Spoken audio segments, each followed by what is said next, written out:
who embodied the Christ within and the light of others. So today we'll continue in talking about the myth, legends, and the sacred story. So let's take a look at some sacred or some of those myths.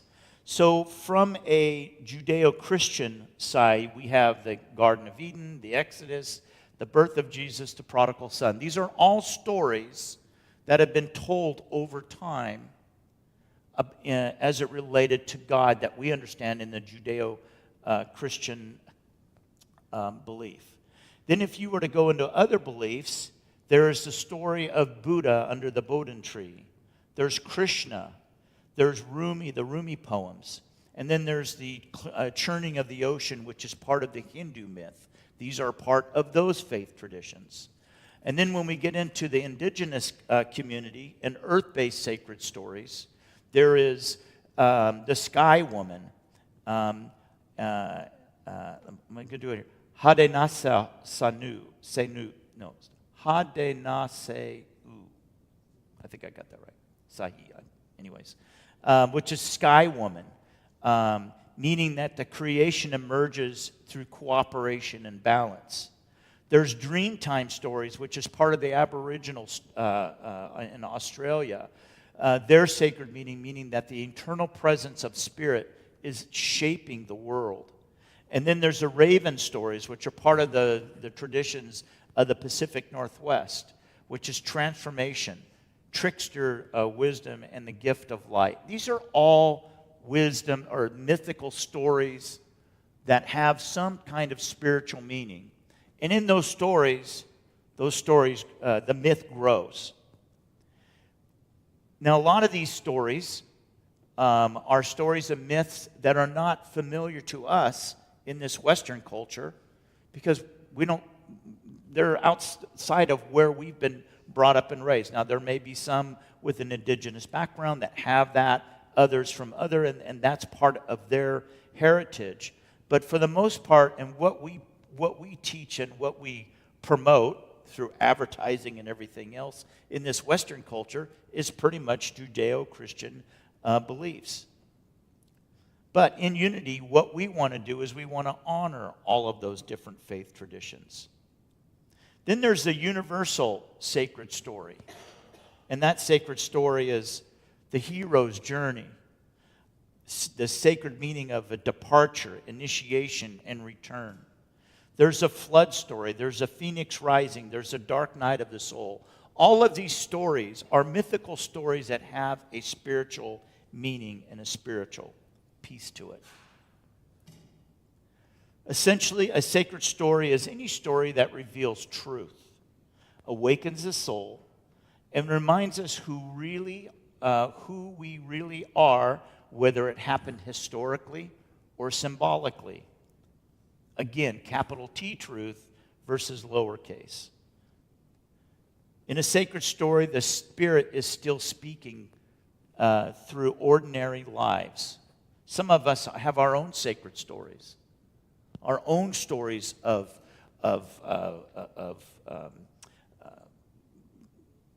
where we've had something to overcome and come to a place where we actually have meaning. Okay, so I'm going to get into we're going to look at a couple of different myths here, and I'm just going to put out there that there's a spoiler alert. So, is anybody believe in Santa Claus? Okay, so you may want to leave the room or turn your ears off because I'm going to venture into the evolving myth of Santa Claus. I know that's probably too small to read. I apologize. But I did want to put information up. So if anybody wants to go back and look it up or question me on it, they can shoot it. But the Santa Claus myth, it started, actually it's a myth that's evolving and doesn't appear as one time. It evolves over centuries as sacred story, folklore, culture, and commerce blended together. Seen through Unity, a sacred story lens, Santa is a powerful modern mythic archetype of generosity, wonder, and the spirit of giving. If we look at the historical root, St. Nicholas of St. Nicholas back in the 4th century, there was a St. Nick, and that individual was known for giving, having secret giving. A famous story is him leaving gold coins. This is amazing. Leaving gold coins for poor daughters so they wouldn't be sold into slavery. He became a patron saint of children, sailors, and the poor. And the spiritual meaning in that at that time was it was compassion in action. It was anonymous generosity. It was care for the vulnerable. Then, as that myth started to evolve in the European folk traditions, and we had something happen here. I don't know if I told this story, but the kids out at in the school, the day when we had snow, they created snowmen. And so they were taking the snow in the parking lot and rolling it into big balls, and then they made these snowmen in the grass. And in the course of as they're building that snowball, they're rolling it, and as the course of this thing, as it's rolling, it's getting bigger and it's connecting and collecting.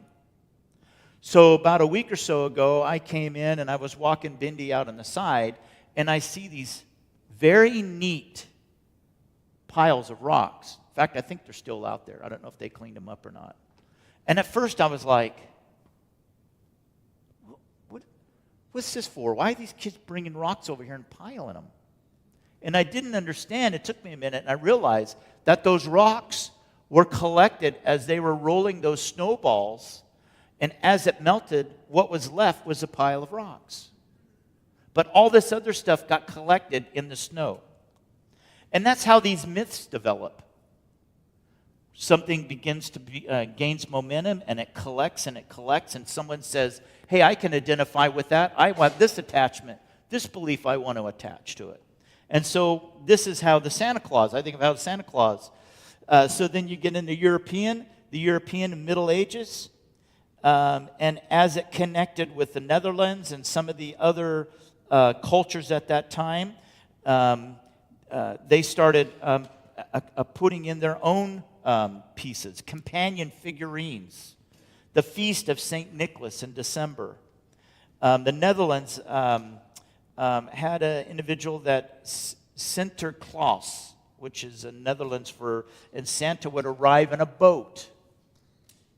The sacred meaning in those stories was that community storytelling used to teach values, kindness, and accountability.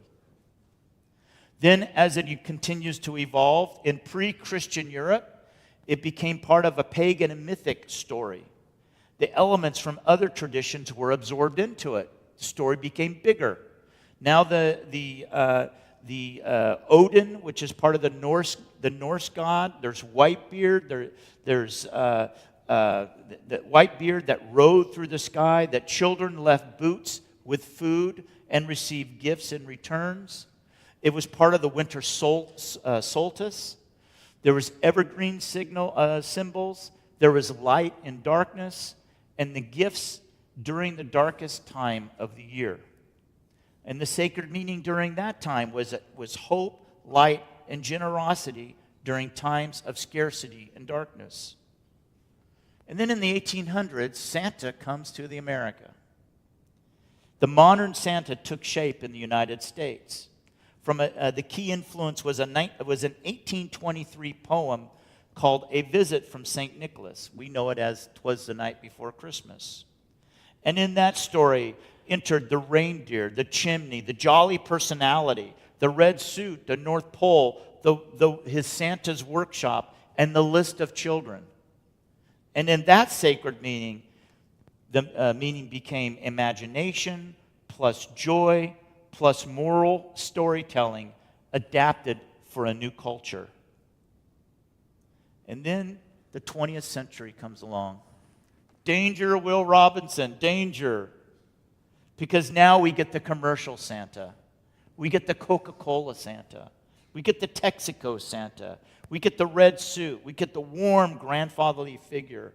Santa became tied to a consumer Christmas. And unfortunately, it was no longer a sacred myth, but a sacred tension. Because that tension now involved a tension between generosity and materialism. The point is that over time, these stories collect a life of their own and become something more. So now let's look at the historical birth of Jesus. Jesus was probably not born in December, and it was more likely born in the early fall of September or late spring, March or April. Clue number 1, shepherds in the fields. In Luke 2:8, it says the shepherds were living out in the fields, keeping watch over their flocks by night. In Bethlehem's climate, shepherds kept their flocks outside only in warmer months, either late spring or late fall. This strongly suggests a March through October, most likely September. Clue number 2 is the census at the time by the Romans. And Luke also notes that they all went to be registered, each to their own town.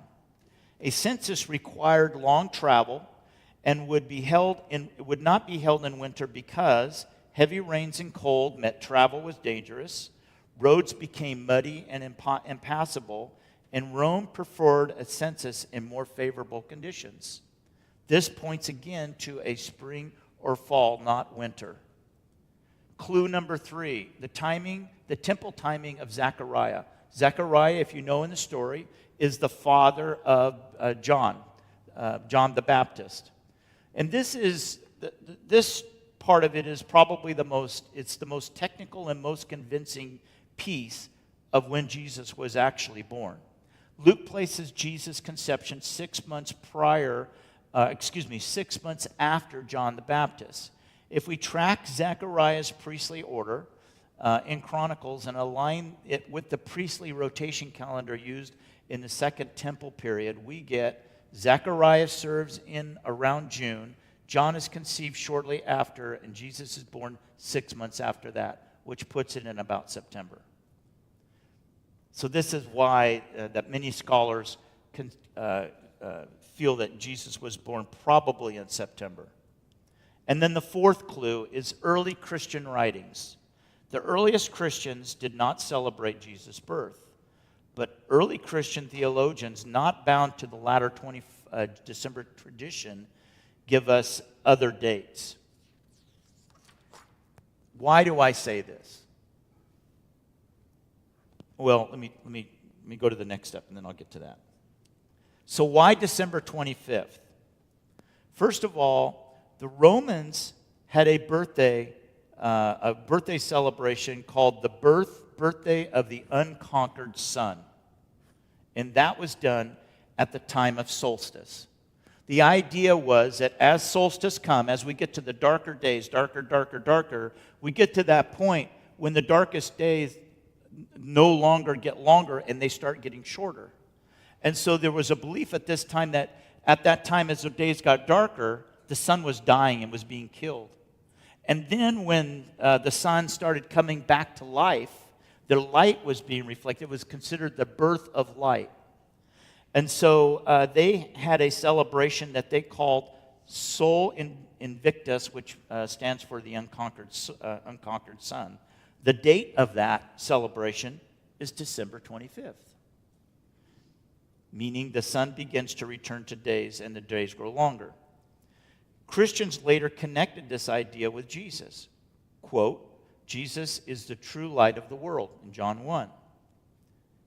The second historical factor is the festival of Saturnalia. Another major Roman festival dates somewhere between December 17th and December 23rd. It features feasting, gift-giving, greenery, candles, and public celebration. Sound familiar? As Christianity spread, it became easier to fold in the Christian meaning into existing celebrations rather than erase them. So as Christianity and this small thing, and it wasn't even Christianity at that time, it was a movement of Jesus, of the belief in Jesus. as it's trying to get wings and trying to grow, there's these other things that are going on that are much more significantly adopted and embraced in the culture at the time. So how do you get it to move? How do you make it relevant? You make it relevant by attaching it to something that's relevant in that community, in that culture, so that people can relate to it. And the symbolism of that is a symbolism of light into the dark. Early Christian thinkers leaned heavily on symbolism. The winter solstice was the moment when the light becomes to overcome the darkness. Jesus was seen as the Son of Righteousness in Malachi. And in Isaiah, it talks about the people who walked in darkness have a great light. So December 25th, at some point in history, became chosen as the theological date of Jesus' birth. What I find extremely ironic in this, and it's from that the birth of Christ becomes, I want to say, born, but also starts gaining traction. What I find extremely, on this side of history, extremely interesting about this is growing up in my Christian home, you were told that certain celebrations were pagan, and we don't believe in those because they're not of the Bible. They're not supported in the Bible. So you can't, like even in some beliefs, some Christian churches and that sort of thing, they don't celebrate Halloween because it's seen as a pagan holiday, right? And so here we're being told, and here we're being raised, that it's got to be pure Christianity, only to realize that the reason why it probably grew as it was because it was attached to a pagan celebration and pagan celebrations. So the irony of it is that its growth was actually linked to being to other types of celebrations.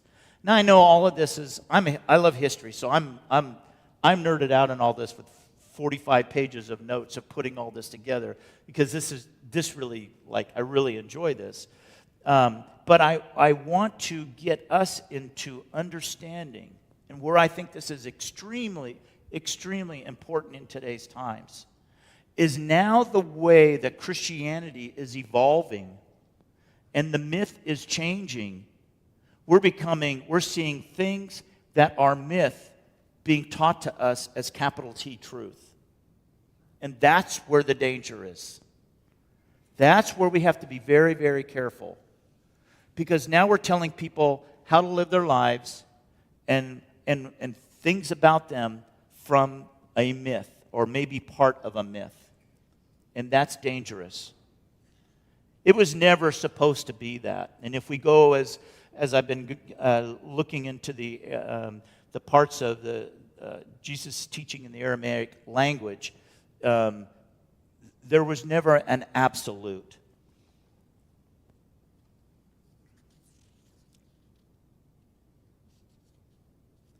Only after Christianity became legal in Rome, in the Roman Empire in 313 A.D., did the church begin organizing liturgical feasts.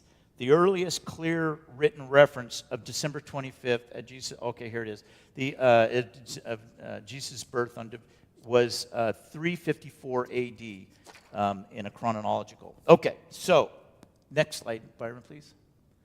So we have two views. We have the historical view, and the historical view tells us there were shepherds, there was a Roman census, and there was a priestly calendar. We have a spiritual view, and the spiritual view tells us that early Christian leaders chose December 25th not for its accuracy, but for its symbolism. That it was a time for the winter solstice, the moment when the world shifts from darkness to light. Unity understands this beautifully, that Christmas marks the rebirth of the inner Christ light within us. December 25th became the celebration of Jesus' birth because it reflects a spiritual truth. And that spiritual truth is that the light shines in the darkness, and the darkness can overcome it. It cannot overcome it. So, when was Jesus' birth? Rather than when was Jesus born rather than when the Christ is born in us. The opportunity that we have at this Christmas and every Christmas moving forward is recognizing that when is that Christ born in us? It's interesting that it happens toward the end of the year. So we can start the year with our resolutions, right? That we're going to do things better, and then as the year goes, we kind of lose momentum or that sort of thing. And so here we have the opportunity as we come into the birth of Christ is about the Christ being born in us.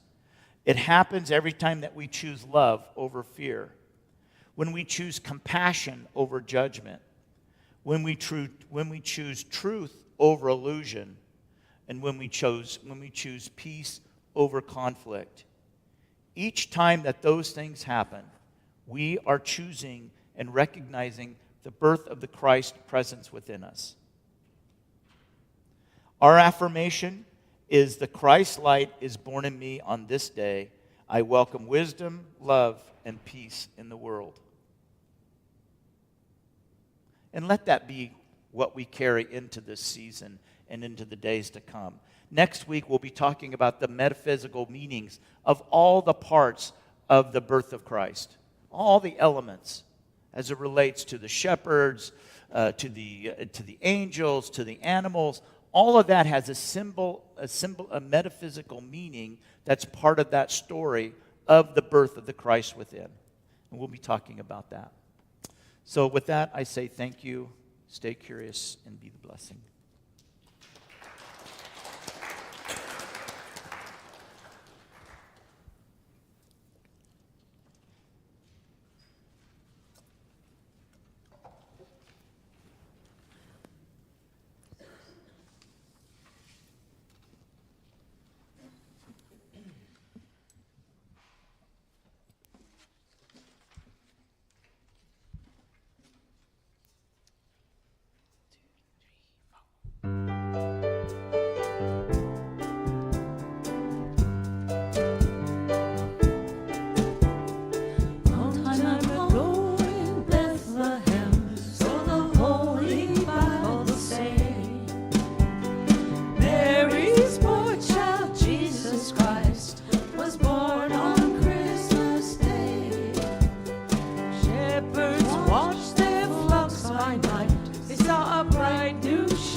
Jeff. I love your stories of transformation. It's so interesting to me that when we are in conflict that our tendency is to push, right? Because we feel like we're being pushed on. And then sometimes if you can just allow that tendency to just draw back, right? There's tremendous gifts in conflict. There's tremendous gifts in self-awareness, in allowing Spirit to inform you about the richness that's already there, right? The beauty of that symmetrical thing. It's like we're always pushing on ourselves too, aren't we? We're always kind of judging ourselves and holding ourselves ransom. And so that's also the birth of the Christ, right? It's realizing, remembering that truth of who we are and stepping into that and being that expression. Such a beautiful thing. And such a beautiful season that we really need to celebrate every day, don't we? It's something to remember. Okay, this is the time when we will collect our gifts for this ministry. So I invite you just to consider what that gift is you'd like to offer, and thank you for your gifts.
Wow, so beautiful.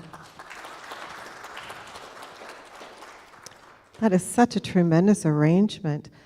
But I'm just blown away by how did you even have a moment to prepare for today after all you've done this past few weeks? You must be exhausted. Thank you so much, Sandra. All right. So I invite you just to bless these love offerings with our love offering blessing together. Divine love in, through, and as me blesses and multiplies all that I am, all that I have, all that I give, and all that I receive. Thank you so much. All right. You want to join me? So Aurora will lead us in the unity peace statement. Together. Okay. Together, unity stands for peace in the presence of conflict, for love in the presence of hatred, for forgiveness in the presence of injury. Unity was the many names for God, the many paths to God, the many ways to worship God, for there is only one power and presence of God, and that God loves each one of us equally. Unity urges all nations, their leaders and their people, to pursue peace, not war, for this is what honors the God of all faith traditions.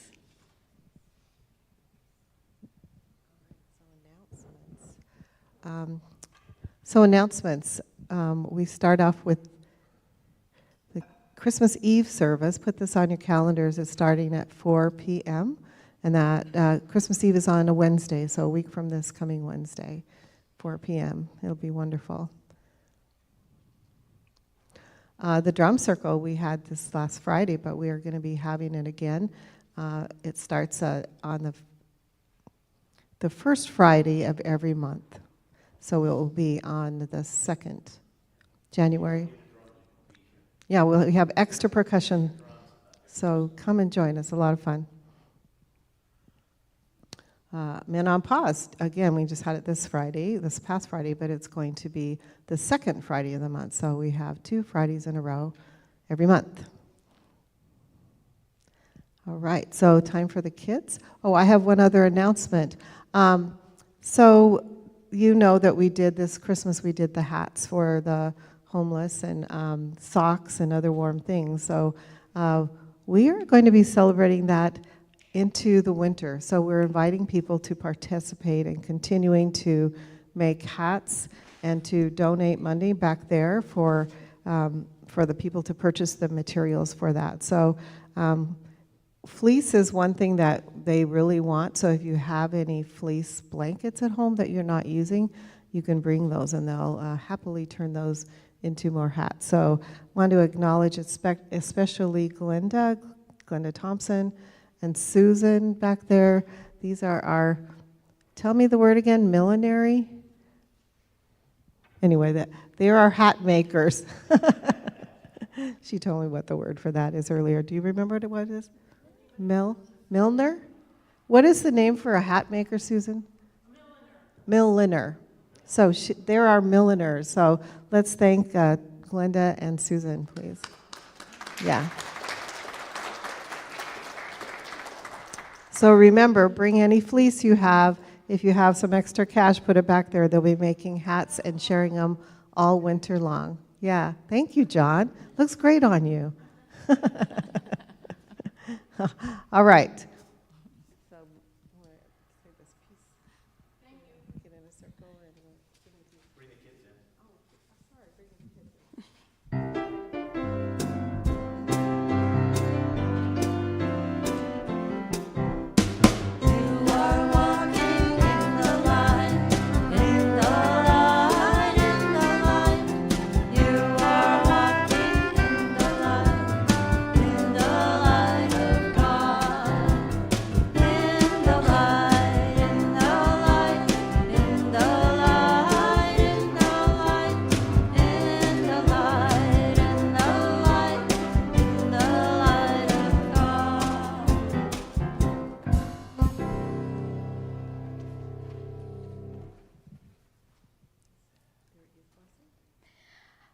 Be the love you are, sing the songs you hear, share the joy of your life with people far and near.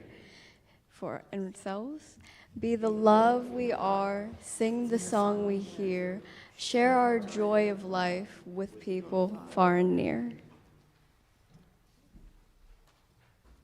My favorite part. So yeah, we're going to make a circle and sing the peace song.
All right, in our prayer of protection, the light of God surrounds us. I am the light of God.